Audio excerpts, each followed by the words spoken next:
Man who loved women, and they'd come to heat him up. He never go running after them, but like all rock stars, he attract girls.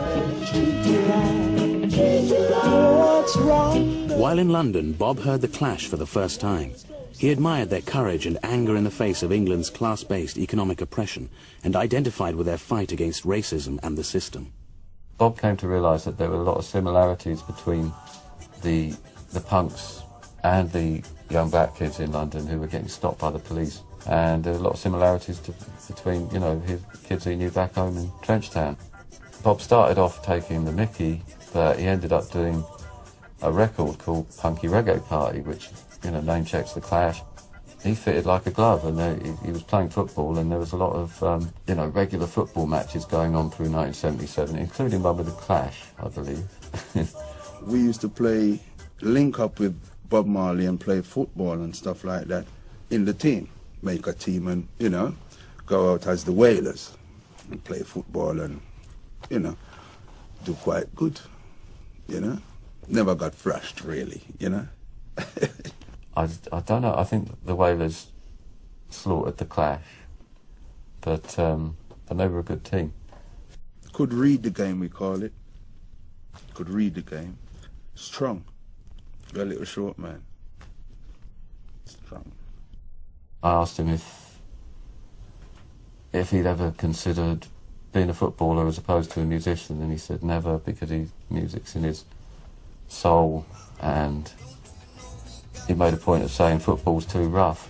He used to like to play football, which I totally disapproved of, because I used to say, you should, you're not a football player. And so he had this friend who used to encourage him to go off to play this football. And I said, but people are waiting on you, you have to go on tour, and you should be rehearsing and writing songs. But he liked the football, and of course that's what damaged his toe, that then became malignant and created all this cancer cells in his body that took him over eventually.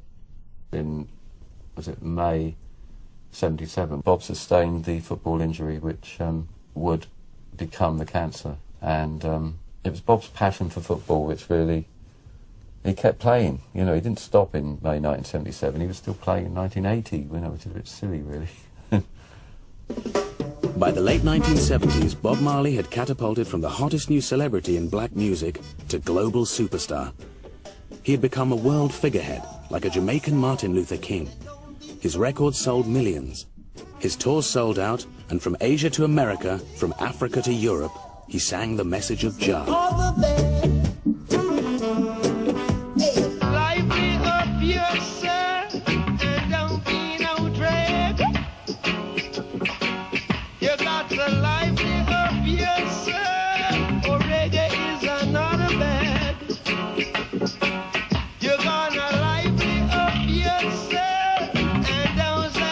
But despite his fame, he never lost touch with his own humanity. The interesting thing about him is that as he grew in stature, as he became a millionaire, for example, one often wondered, will he tend to go soft, to become gimmicky, to try to appeal to a more commercial market by compromising his statement. And instead he remained absolutely uncompromising. The range of his interests grew, so that he would sing of Zimbabwe as well as Trenchtown in Jamaica. But the concern remained absolutely the same, uncompromisingly the same. The money didn't change Mr. Marley. I think that it changed the people around him. No matter how much money you may have, you're going to leave it anyway, so. He's not somebody that really worshipped money and things like that, or fame. I remember once he took the pair of jeans out of the washing machine and had lots of fivers. And he didn't even know that his trousers pocket was got all this money in it, and just, it didn't even matter to him. But yet he never had any money either. And in a way, when he was sick, he kind of lived in some sort of terrible poverty. What do you do with the money that you make? Do you take it back to Jamaica? Do you give it to the people? I give it away. You give all your money away? All the away. How do you survive? Oh, Rastafari is God. How do you feel the people of Jamaica see you as a musician? See me, the people of Jamaica have to see me. We show the people of Jamaica Rastafari. No. Do they like you? If the people like me, yeah, the people love I. people love her, the people make her. The influence which our father have on music is that him bring the people voice to the world, and to use music not only for make money or entertain, but for educate and enlighten people.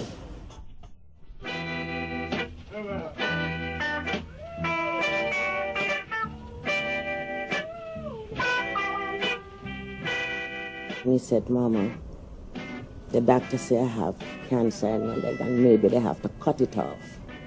I couldn't believe, you know. I said, what?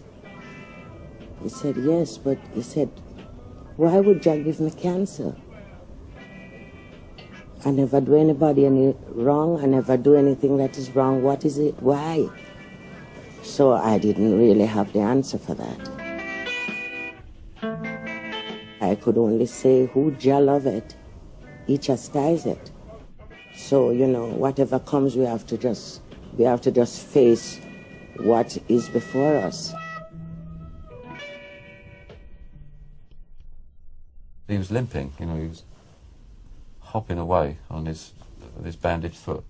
And obviously the first thing I said was, oh, what you done there? And he laughed. And that is the nearest he got to, he was basically saying that, well, look, you know, my foot, it hurt. He must have known he was seriously ill, but he didn't, he wasn't even putting a brave face on it. He was genuinely sitting there, really chilled out, watching the Olympics on the TV with the sound off. And he was just very, very content. I always remember his last words, though. He grabbed hold of my hand, looked me in the eye, and this massive grin that he had, with a twinkling, warm grin. And he just said, everything cool. And that was it, you know. But just the way he said it, it was everything cool, you know.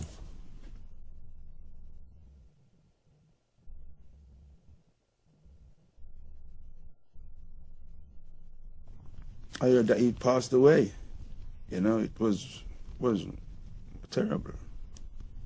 I was in Jamaica when it happened, and I phoned here in London, and I couldn't believe it.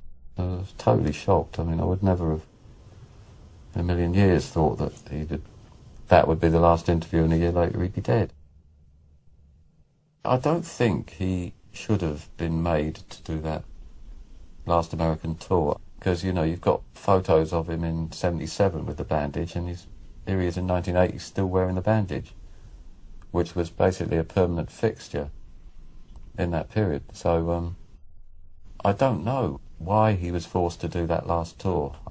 He looked really knackered when I saw him. I think the kind of people he had around him, he was not advised properly. The record company should have taken better care of him. But there was nobody intervening for Bob, as far as I know. The friends that Bob had around him by then was a very dark energy. He had some bad elements around him that was not helpful to his growth or helping him to really sort this problem out. And he was overworked, you could say, because he was touring very hard, and he should have had a holiday. I just think that the people around him just didn't take any care, and they know it, and they know how I feel about it, especially one who knows exactly who he is, and I'm talking to him now, and I hope that he watched this documentary, that he can see it. Because he had a big influence on Bob, and so they could have done something more for him instead of these people out of I don't know where they came from saying that they know how to cure cancer. And when it was too late, he goes to Germany, and it was too late. The treatment in Bavaria wasn't recognised by the American Cancer Society at all.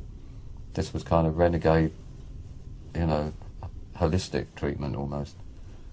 And I think Bob was believing, you know, willing himself to believe that he was getting better. Absolutely not the right care for somebody with that kind of money at that point in his life.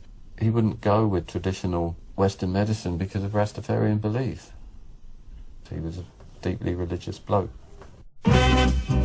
During his brief lifetime, Bob Marley had risen from the ghettos of Kingston to become one of the most influential and charismatic performers the world has ever seen. But what is so remarkable is how immensely powerful his music remains today, how undiminished his message is, and that it still resonates so deeply. I and I now have words to really talk about Bob Marley.